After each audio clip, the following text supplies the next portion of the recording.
Class 9th chemistry chapter 1 fundamentals of chemistry के important MCQs को इस वीडियो में हम डिस्कस करेंगे। Hydrochloric acid is a dash molecule. Option A homoatomic, option B heteroatomic, option C monoatomic and option D none of the above. यानी hydrochloric acid क्या हमारे पास होमोएटॉमिक, heteroatomic, monoatomic या फिर इनमें से कोई भी मॉलिक्यूल नहीं है। जैसे कि हम जानते हैं कि हाइड्रोक्लोरिक एसिड जिसे HCl से रिप्रेजेंट किया जाता है ये एक मॉलिक्यूल है, तो क्या ये होमोएटॉमिक, हेट्रोएटॉमिक या फिर मोनोएटॉमिक मॉलिक्यूल है। जैसा कि हम जानते हैं कि होमोएटॉमिक मॉलिक्यूल्स वो मॉलिक्यूल्स होते हैं कि जब सेम एटम्स कंबाइन होते हैं तो इसके रिजल्ट में होमोएटॉमिक मॉलिक्यूल की फॉर्मेशन होती है। हेट्रोएटॉमिक मॉलिक्यूल वो मॉलिक्यूल होते हैं जिसमें डिफरेंट एटम्स कंबाइन होकर मॉलिक्यूल की फॉर्मेशन करते हैं, जबकि मोनोएटॉमिक मॉलिक्यूल वन एटम के मॉलिक्यूल को कहते हैं। सो यहाँ पर हाइड्रोक्लोरिक एसिड में हाइड्रोजन और chlorine two different atoms combine होकर मॉलिक्यूल की फॉर्मेशन कर रहे हैं। यही वजह है कि HCl हमारे पास हेट्रोएटॉमिक मॉलिक्यूल है, यानी ऑप्शन बी हमारे पास करेक्ट आंसर है। Next, the relation between atomic number Z and atomic mass is given by option A is equal to Z plus N, option B A is equal to Z minus N, option C A is equal to Z and option D 2Z minus N। यानी atomic number और atomic mass के दरमियान relationship इनमें से कौन सी equation show करती है। जैसा कि हम जानते हैं कि एटॉमिक नंबर को Z से जबकि एटॉमिक मास को A से रिप्रेजेंट किया जाता है। एटॉमिक नंबर जो कि प्रोटॉन नंबर भी कहलाता है वो इसलिए क्योंकि टोटल नंबर ऑफ प्रोटॉन्स हमें एटॉमिक नंबर के बारे में बताते हैं, जबकि एटॉमिक मास हमें total number of protons plus total number of neutrons का सम बताता है। यानी किसी भी एटम के न्यूक्लियस में total number of protons plus total number of neutrons कितने मौजूद हैं। सो हमारे पास करेक्ट आंसर है option A is equal to Z plus N। यहाँ पर A रिप्रेजेंट कर रहा है एटॉमिक मास को, Z रिप्रेजेंट कर रहा है एटॉमिक नंबर को एंड N रिप्रेजेंट कर रहा है नंबर ऑफ न्यूट्रॉन्स को। याद रखें कि जब कभी आपने एटॉमिक मास को फाइंड आउट करना है या फिर नंबर ऑफ न्यूट्रॉन्स को फाइंड आउट करना है तो मोस्ट ऑफ द केसेस में आप यही फॉर्मूला यूज करते हैं नंबर ऑफ न्यूट्रॉन्स या एटॉमिक मास को फाइंड आउट करने के लिए। Next, one oxygen atom is dash time heavier than hydrogen. Option A 12, option B 16, option C 22 and option D 32। यानी एक ऑक्सीजन का एटम कितने टाइम हेवियर है हाइड्रोजन से। क्या ऑक्सीजन का एटम 12 टाइम, 16 टाइम्स, 22 टाइम्स या फिर 32 टाइम्स हेवियर होता है हाइड्रोजन से। जैसा कि हम जानते हैं कि हाइड्रोजन का एटॉमिक मास हमारे पास 1 जबकि ऑक्सीजन का एटॉमिक मास हमारे पास 16 है। यही वजह है कि 16 टाइम्स ऑक्सीजन हेवियर होता है हाइड्रोजन से। सो करेक्ट आंसर है हमारे पास ऑप्शन B 16।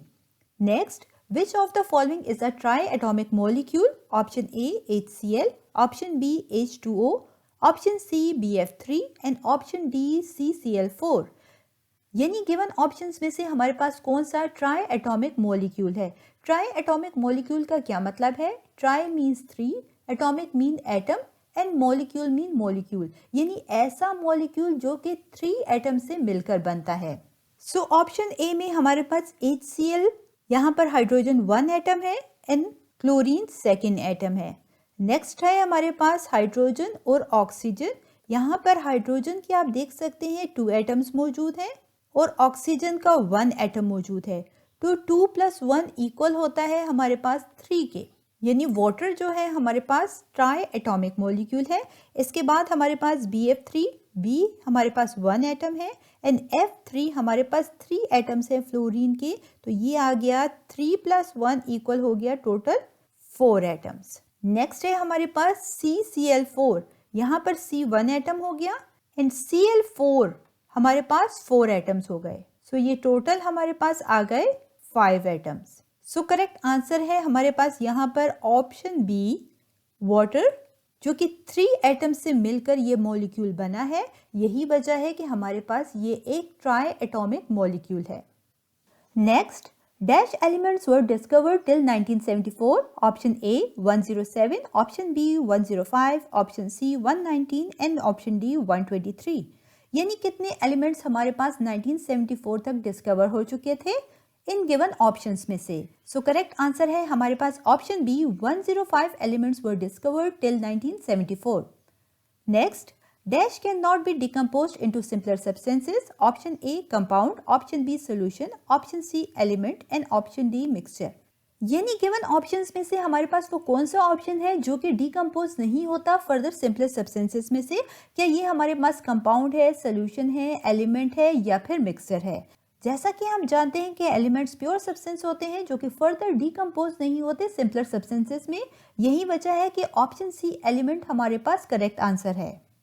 क्वेश्चन है, which of the following is a compound? Option A carbon, option B salt, option C argon and option D iron. यानी गिवन ऑप्शंस में से हमारे पास कौन सा कंपाउंड है? जैसा कि हम जानते हैं कि जब कभी दो या दो से ज्यादा एलिमेंट्स केमिकली कंबाइंड होते हैं फिक्स रेशियो में तो हमारे पास कंपाउंड की फॉर्मेशन होती है। यहाँ पर कार्बन हमारे पास एलिमेंट है। नेक्स्ट है हमारे पास साल्ट। साल्ट जो कि एक आयोनिक कंपाउंड है, यानी आयन से मिलके ये बनता है। यहाँ पर सोडियम और क्लोराइड आयन फिक्स्ड रेशियो में केमिकली कंबाइन होते हैं और इसके रिजल्ट में हमारे पास आयोनिक कंपाउंड साल्ट की फॉर्मेशन होती है। सो करेक्ट आंसर है हमारे पास option B salt. Again argon हमारे पास एक एलिमेंट है। नेक्स्ट आयरन हमारे पास अगेन एक एलिमेंट है। सो इन ऑप्शंस में से हमारे पास करेक्ट आंसर है ऑप्शन बी साल्ट, जो कि एक आयोनिक कंपाउंड है। Next, the valency of oxygen atom is option A 6, option B 2, option C 4 and option D 16। यानी ऑक्सीजन की वैलेंसी हमारे पास क्या 6 है, 2 है, 4 है या फिर 16 है? अब सवाल ये है कि वैलेंसी क्या होती है? यानी इन शॉर्ट वैलेंसी किसी भी एटम की टेंडेंसिटी होती है कि वो इलेक्ट्रॉन को लूज करे, गेन करे या फिर शेयर करे अपने ऑक्टेट को कंप्लीट करने के लिए वैलेंसी कहलाता है। क्योंकि हम जानते हैं कि ऑक्सीजन एटम के वैलेंस शेल में हमारे पास 6 इलेक्ट्रॉन मौजूद होते हैं और अपने ऑक्टेट यानी 8 इलेक्ट्रॉन्स को कंप्लीट करने के लिए इसे 2 इलेक्ट्रॉन्स रिक्वायर्ड होते हैं। यही वजह है कि हमारे पास ऑक्सीजन की वैलेंसी 2 है। और अभी हमने डिस्कस किया कि वैलेंसी इन शॉर्ट हमारे पास किसी भी एटम की टेंडेंसिटी होती है कि वो अपने ऑक्टेट को कंप्लीट करे। सो ऑक्सीजन जैसे ही 2 इलेक्ट्रॉन्स को गेन करेगा तो इसके रिजल्ट में हमारे पास ऑक्सीजन की ऑक्टेट कंप्लीट हो जाएगा। यही वजह है कि ऑक्सीजन की वैलेंसी हमारे पास 2 है। Next, proton number of carbon is dash. Option A 7, option B 6, option C 9 and option D 5। यानी कार्बन का प्रोटॉन नंबर इन ऑप्शंस में से क्या है? क्या कार्बन का प्रोटॉन नंबर 7, 6, 9 या फिर 5 है? जैसा कि हम जानते हैं कि प्रोटॉन नंबर एटॉमिक नंबर भी कहलाता है क्योंकि टोटल नंबर ऑफ प्रोटॉन्स किसी भी एलिमेंट के रिप्रेजेंट करते हैं इसके एटॉमिक नंबर को। यही वजह है कि एटॉमिक नंबर को प्रोटॉन नंबर भी कहा जाता है। कार्बन का एटॉमिक नंबर या प्रोटॉन नंबर हमारे पास है 6। सो करेक्ट आंसर है हमारे पास option B 6। Next, neutrons carry a dash charge. Option A plus, option B minus, option B no charge and option B double positive. यानी neutron पर हमारे पास क्या पॉजिटिव चार्ज होता है, नेगेटिव चार्ज होता है या कोई चार्ज नहीं होता या फिर डबल पॉजिटिव चार्ज होता है? जैसा कि हम जानते हैं कि न्यूट्रॉन न्यूट्रल होते हैं यानी इन पर कोई चार्ज भी नहीं होता। यही वजह है कि ऑप्शन सी नो चार्ज हमारे पास करेक्ट आंसर है।